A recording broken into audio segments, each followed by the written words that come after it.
Hello everyone, welcome to today's class. Today we're going to continue to learn more about tactics, and by now you should know about the fork, and I hope that you had the time to do all of those exercises I assigned you as homework from last video, because remember, all of these tactics we're going to be learning, I'm going to introduce you to them, I'm going to tell you what they are, but they require you to really practice and do as many exercises as you can, because the idea is that your brain gets familiar enough with the pattern. That way, when you're playing a game, you're going to detect them and use them to get ahead. I'm leaving here the link again, so you could go and find all of the exercises from this course and do them. Today we're going to be learning about two other tactics, and they are the pin and the skewer. They're very similar, but there's one fundamental difference between them. And let me show you what they are. So the pin is basically when you attack a piece and that piece should not or cannot move because there's a more valuable piece behind. Think of the president and the bodyguard. So if someone is throwing something at the president, the bodyguard should stay in place in front trying to protect the president. If he moves, then the president is going to be hit. So the same thing here. If you pay attention to this knight, notice that if my rook goes here to e1 and attacks the knight, the logical thing to do is to maybe move the knight out of the way, but the knight can't because then the king would be in check. And as you know, you cannot get yourself into check. So let's put the rook here. That's going to be my move. And I'm pinning the knight. So even if I wanted to move the knight, I can't because the king would be in check. So they have no choice but to move the king, and anywhere they go, I'm going to get the knight no matter what. So that's what the pin is. In this other position, notice that it's almost the same thing. I just put the rook on a different square. In this case, you're going to learn about the skewer. So like I said, it's almost the same thing. And look, here if I put the rook on e8, notice that I will be attacking the most valuable piece first. That's going to be in front. And then behind that piece, there's a less valuable piece. So of course, they're going to move the most valuable piece. But then when they do, I'm going to be capturing something. It's not as good as the piece that was in front maybe, but I'm guaranteed to get material, and that's going to help me get ahead in the game. So this is the pin and the skewer. So again, the pin is when you attack the least valuable piece, and that piece should not move or can't because there's a better piece behind. And the skewer is when the most valuable piece is in front. And if at some point you feel a little bit confused with the names, because it happens, don't worry too much about it. Honestly, what really matters is that you get familiar with the pattern, and when you're playing a game, you see it and you execute it. No one is going to be asking you, oh, what tactic did you do, or this or that. No, if you do it, you win material, and it helps you win the game. It's good that you know the names, but don't feel frustrated if you're confusing them or something like that. And as we move forward, we're going to talk so much about them that you're going to really get the hang of it. So before we move on to do some exercises, let me mention something else about the pin. So let's say that at the beginning of this game, I go here, d6, I move my knight. Here, just for the sake of practicing, see if you can find a square where I could put this bishop to pin one of the black pieces. So pause the video if you want to find on your own. The move that we're looking for here is actually bishop b5, because now the bishop is attacking the knight, and that knight cannot move since the king is right behind it. So let me do it on the board. Bishop b5, I'm attacking the knight again, and they cannot move it. That would be an illegal move. So let's say that then the black pieces also move this bishop, and they go to g4. So now this bishop is attacking this knight, and if I move the knight at some point, then the bishop is going to get a better piece, which is the queen. Now, what I wanted to stress about the pin is that we have two kinds of pins. We have absolute pins and relative pins. What's the difference? Well, an absolute pin is when you create a pin on the king. So you absolutely cannot move that piece because you'll be in check. You cannot put yourself into check. A relative pin is when you create a pin, but it's not on the king. So in this case, look, I know that if I move the knight, I'm going to lose a good piece, but if I really wanted to do it, I could do it. I'm allowed to do it by the rules. With the absolute pin, you're not allowed even if you wanted to, because it has to do with the king. Okay, so here we have the first exercise. Now, before we start with all of these exercises, there's one thing you should know.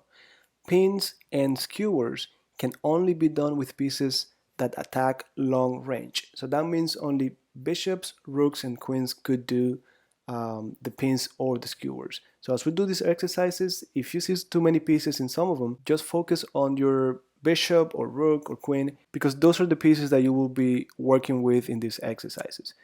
In this first one, it is the white pieces to move. You need to find a move that creates a pin or a skewer. So you should know by now, whenever I present you with a new exercise, pause the video if you want to do it on your own, because I will right after show you the answer.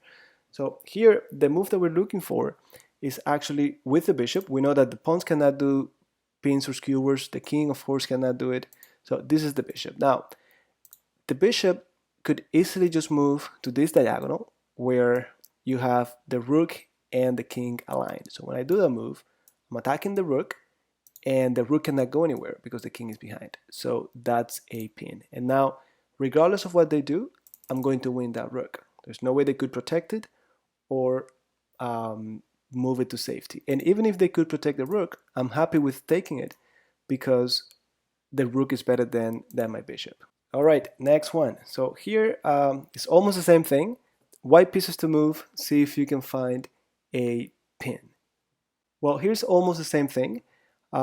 We have the queen and the king aligned on the same diagonal. So we're going to be using our bishop to attack the queen, and then the queen cannot go anywhere because the king is right behind it. So this is going to be an absolute pin. And here, notice that even if the queen takes the bishop, we could just take it right back, and that's good for us because we got the queen for the price of a bishop. All right, here we have another one. So in this exercise, you actually have the possibility of doing a pin, or you could do also a skewer. So pause the video and let's see if you can find the white pieces to move. Here, if you go all the way down with the queen, then what kind of tactic is this? Well, this is going to be a skewer because you're attacking the more valuable piece, and when that king moves out of the way, you collect the bishop. However, you could have also gone all the way diagonally to b8, and you're pinning the bishop. The bishop cannot go anywhere because the king is right behind, so when it moves, you're going to capture the bishop. All right, so here's the white pieces to move again. This one should be a little bit easier because we have only one rook that could do the pin or the skewer. So pause the video and see if you can figure it out. Well, this one is pretty straightforward. We just bring the rook to the back rank. Now I'm attacking the knight.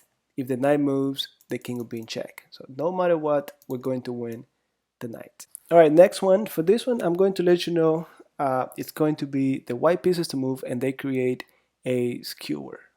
So it's a little bit hard to see, but if you take your time, I know you will be able to figure it out.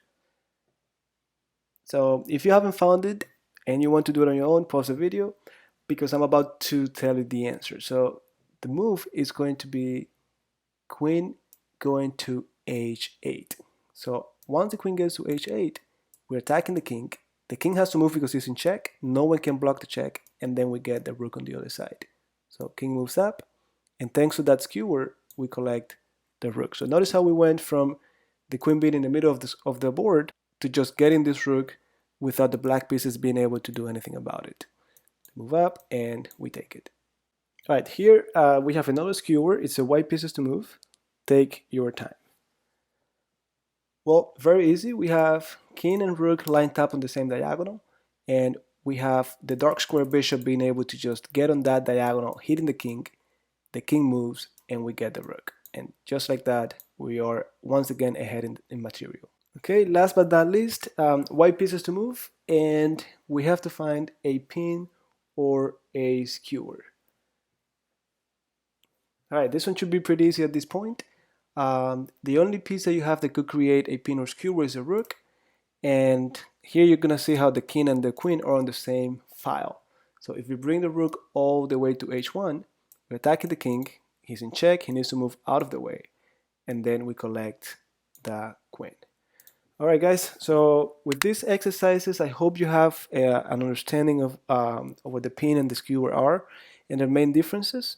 Now you know what's left for you. You have to go to the link that I'm leaving in the description, and you can see it here as well. And please take the time to look at those exercises and do as many as you can. And trust me, if you do it the right way, you're going to start identifying pins and forks and skewers in your games. And that's when you start enjoying the game even more.